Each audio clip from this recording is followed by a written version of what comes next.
আমি আপনাদের সামনে বলি, সবাই বলছি কি প্রধান অতিথি, আর প্রধান অতিথি যদি মনে করে যার মাটিতে এসে, যাদের মাটিতে এসে আমি কথা বলছি, যারা এটার হকদার, সেটাকে এই আমার রাজনীতিতে সব দিক থেকে, আজকে থেকে না, এই আবুল বাশার ভাইয়ের সাথে সাদেক হোসেন খোকা যখন জীবিত ছিল, খোকা ভাইয়ের সবচেয়ে বিশ্বস্ত যে মানুষটা ছিল আপনাদের সন্তান বাশার ভাই। আপনারা ধানের শীষটার সহকারী কিন্তু ছবি উঠেছেন, আমি রতনের কিন্তু ছবি উঠেতে চান না।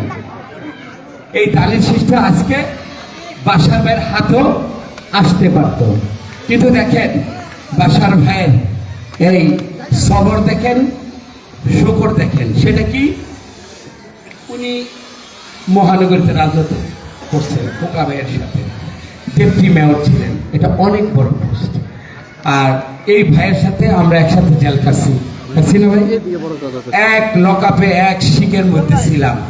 জেলখানার মহব্বতটা কিন্তু যেরকম কষ্টের এরকম আবার মহব্বত। এইটা যতটা মানে আমি যতদিন জিন্দা থাকবো রাজনৈতিক ভাবে, ততদিন কিন্তু এই ভাইরে আমার স্মরণ করতে হবে। এইখানে অনেকের সাথে এই মুন্সিগঞ্জ জেলায় আমি 7 বারের জেল কাটছি, এটা বিভিন্ন জেলে কাটছি। আর লাস্ট যে শাওন হত্যার পরে এই যে শাওনের বাবা এখানে আসছে, এখানে এই যে আকবরের ভাই আসছে, আমরা বারবার যখন এখানে আসি শারিকের জন্য খেলে আসি। আমার বড় ভাই, বিশ্ববিদ্যালয়ের আমার বড় ভাই নেতা, যাদের দেখেন এই যে রেনু ভাই, আমার এই যে রহিমা আপা, এরা কিন্তু সবাই সংগ্রামী ঐতিহ্যে রফিকুল ইসলাম মাসুম 28 তারিখে আমার সাথে ছিল, যখন নামাজ পড়তে গেছি ওরে বলছি, আমার বন্ধু ব্যক্তিগতভাবে বাবার ছাত্র, তুই থাক আমি নামাজটা করে আসি।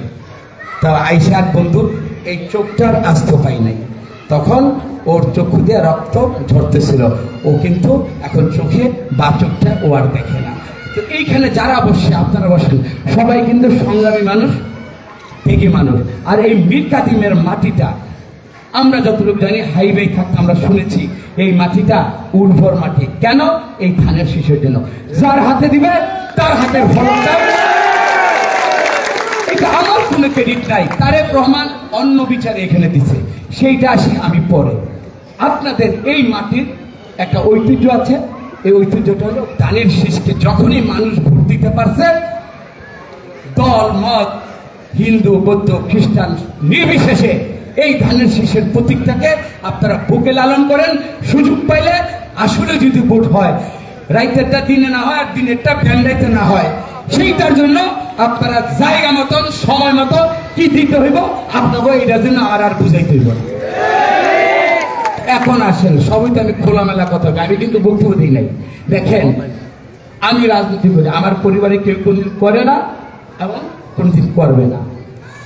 এই আমার যে সন্তান, ও আমার বড় ছেলে, ব্যাডমিন্টনে ও, দেখেন ও পরশুদিন হঠাৎ করে আমি ঋণ দিলাম, আমি ওরা রাখি ওর সাথে 3 দিন যাওয়ার কথা কই না। কেন? আমি তোর ভাবে রাজনীতি করে আর তোরা আমেরিকায় বৈশা চাকরি করস, আমার কি একাই কাজটা? দেশকে কি আমি একাই ভালোবাসবো? তোরা না বলছস যে বাবা তুমি রাজনৈতিক আদর্শগত ভাবে তারেক রহমান খালেদা জিয়াকে ভালোবাসো, আর ওরা বলছে তুমি যেই ভালোবাসো, তোমার যেই কমিটমেন্ট, যে আদর্শ, তুমি রাজনীতিতে ক্ষমতায় গেলে তোমরা করবা। আর আমি তোমার সন্তান হিসেবে আমার বড় মেয়ে ওইখানে থাকে,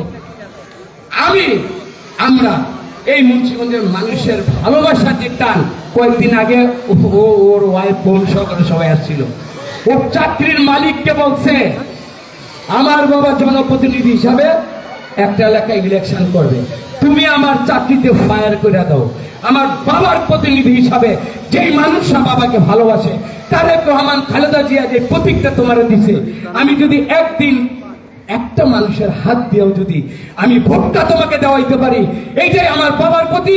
আর বাবা যে আদর্শের প্রতি কাজ করছে, ওই আদর্শের জন্য ওর মায়ও কাজ করে, আমার সন্তান হিসাবে আপনাদের কাছে অসুবিধা। কিন্তু মনে করেন না যে আসছে আমার গদিনুষী আমার কোন ছেলে সন্তান আসবে না, আমার পরে আসবে কারা? এই যে আমার নেতৃবৃন্দ যারা আছেন না, এই মাটিতে তারাও কষ্ট করছে।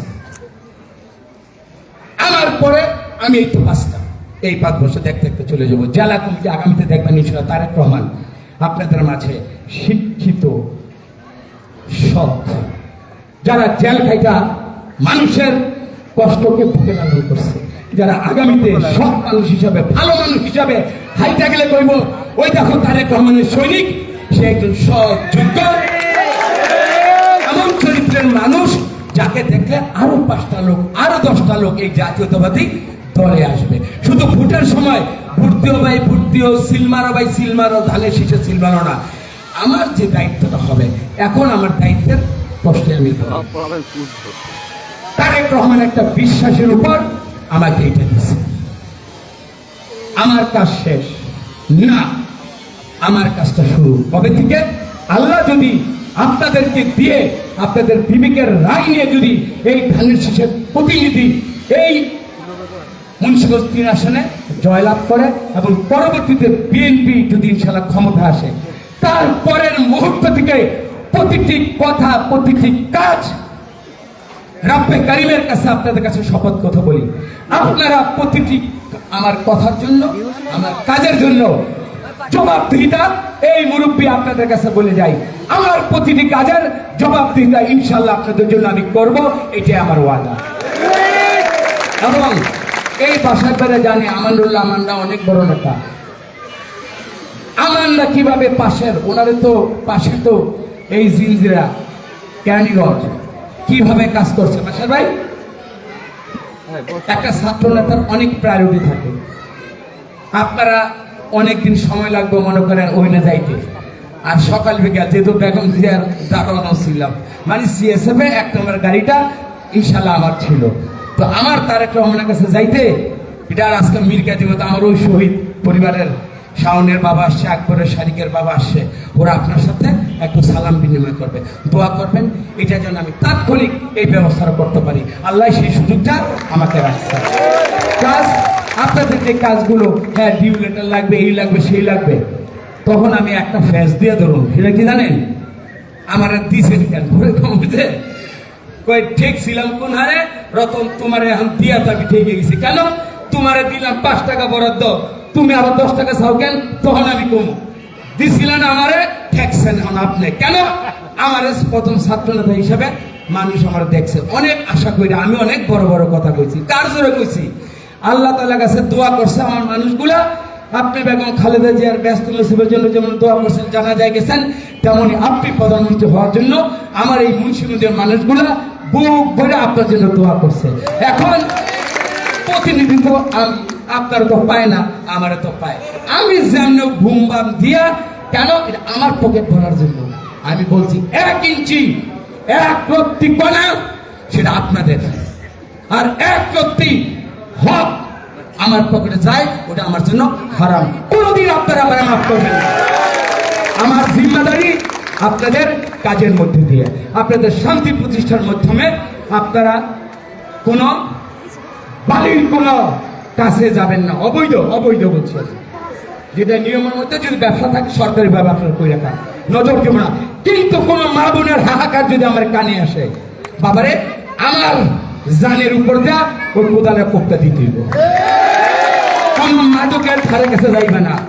এই আয়মান তো বাংলাদেশের ব্যাডমিন্টন চ্যাম্পিয়ন, ওর আরেকটা কন্টেম্পোরারি আছে রেনুবের বাসার সাথে, ওর নাম হলো শুভ, তাই না আপু? সেও কিন্তু বাংলাদেশে এখন 4 না 5 বার একসাথে ব্যাডমিন্টন খেলে। তো আমাদের কমিটমেন্ট এই খেলাধুলার প্রতি। তারেক রহমান খেলাধুলার ব্যাপারে কত উৎসাহিত করে বলছে না, তার 8 দফার মধ্যে 31 দফার মধ্যে আল্লাহ রহমতে আমার ছেলে, এটা বেগম খালা আমার যারা বাসায় গেছে, ও ব্যাডমিন্টন চ্যাম্পিয়ন হওয়ার পর ম্যাডাম ওরা দেখছেন কিভাবে নিজের নাতি মনে করে ওরা আদর করে দিছে। এই ছোঁয়াটা বেগম জিয়ার যেমন আমার উপর আছে, আমার সন্তানদের উপর আছে। তো আপনাদের দোয়া শুধু এতটুকুই, আমার সন্তান সন্ততি এবং আমাদের যারা সন্তান সন্ততি তোমরা যারা আছো, বাবা মায়ের কথা শুনবা, যার যার ইবাদতের মধ্যে থাকো, হ্যাঁ, মানুষ যেভাবে ভালো বলে এইভাবে আমরা জীবন নিজেদেরকে গড়ে উঠাই। মাঠের থেকে আওয়াজ আসবে, জাতীয়তাবাদী দল ধানের শীষের লোকগুলো ভালো মানুষ, কোনো অসৎ পথে কোনো নেশাগ্রস্ত মানুষ হইয়া আমরা যেন সমাজে কলঙ্কিত না হই। ভালো কাজের মধ্যে বাইচা থাকলে খালেদা জিয়ার মধ্যে 70 লক্ষ জানাজার লোক না হোক, দলমত নির্বিশেষে আমাদের জানাজারে যেন লোকের শাড়িটা যেন বেশি হয়।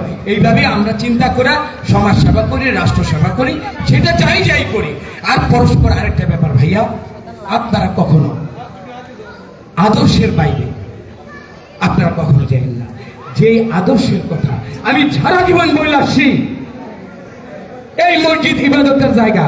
হ্যাঁ, মসজিদে যদি জুতা চুরির ভয় হয় বা তোমার জুতাটা কেউ যদি নিয়ে জায়গা, এই জন্য কি মসজিদের দোষ, ইবাদতের দোষ? জনাব আব্দুল হাই সাহেব আমরা রেসপেক্ট করি, তার ভাইরা ভাই, হ্যাঁ শিক্ষিত মানুষ, জীবন দিয়ে দেবে। 37 বছর এখানকার সভাপতি, এটা কি আমি আপনার দয়া হয়েছে নাকি না?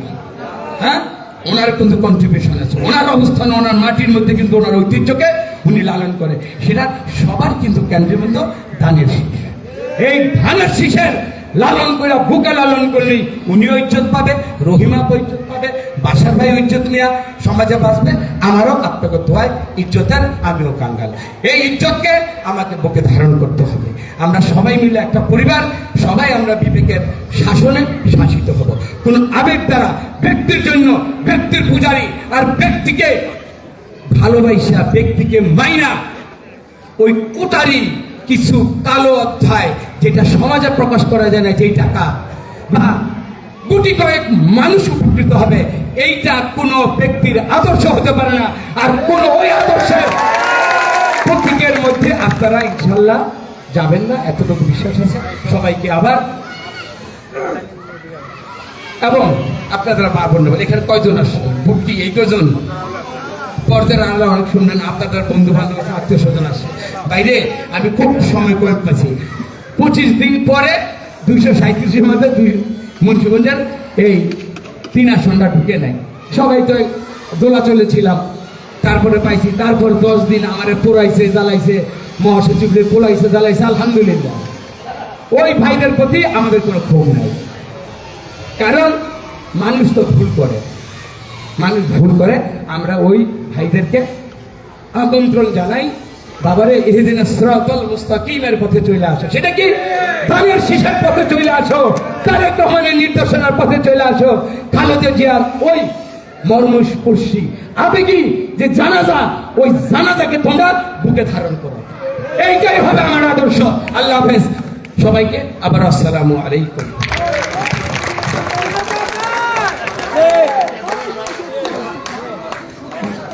হ্যাঁ, আমরা তো যেটাই, এটা সত্য, তো আমি তো আমার কথাই বলবো। ঘরে ঘরে আপনাদের একটা, এই যে আমি কথাগুলো বললাম, আপনাদের যদি এটা যদি মনে করেন এই লোকটা কথাটা বিশ্বাস করা যায়, আমি তো ঘরে ঘরে যেতে পারবো না। মারা আপনারা বোনদের, আত্মীয়তা সবাইকে এই বার্তাটা দিয়েন যে ধানের শীষের জন্য বাবা তোমাদের ভোটটা চাইলাম। আমার মুরব্বীরা আছে, সেখানে মসজিদের হইতে পারে, বাজারে হইতে পারে, আপনাদের যে আঙ্গিকে যে পরিবেশে আপনারা বসেন, আমার এই দাওয়াতটা, আমার এই সালামটা, তারেক রহমানের সালামটা আপনারা যার যার জায়গায় ইনশাল্লাহ সেটা পৌঁছাইবেন। আসসালামু আলাইকুম। আচ্ছা, আমার আপনারা তো সবাই গেছেন সাবেক মেয়র, কিন্তু ওনার একটা পরিচয় আর আমার পরিচয় সেম। সেটা কি জানেন? আমি সেন্ট্রালের সমাজ কল্যাণ সম্পাদক, এই আমার ভাই, হ্যাঁ উনিও কিন্তু সমাজ কল্যাণ সম্পাদক। সুতরাং আমার বড় ভাই, ওনার এলাকায় ইনশাল্লাহ এখন আপনাদের সাথে কথা বলবো, বক্তৃতা দিতে বলবো না, কারণ আপনারা তো প্রাণের মানুষ, বাসার ভাই। সবাইকে অনুরোধ করছি বাসার বক্তব্য শোনার জন্য।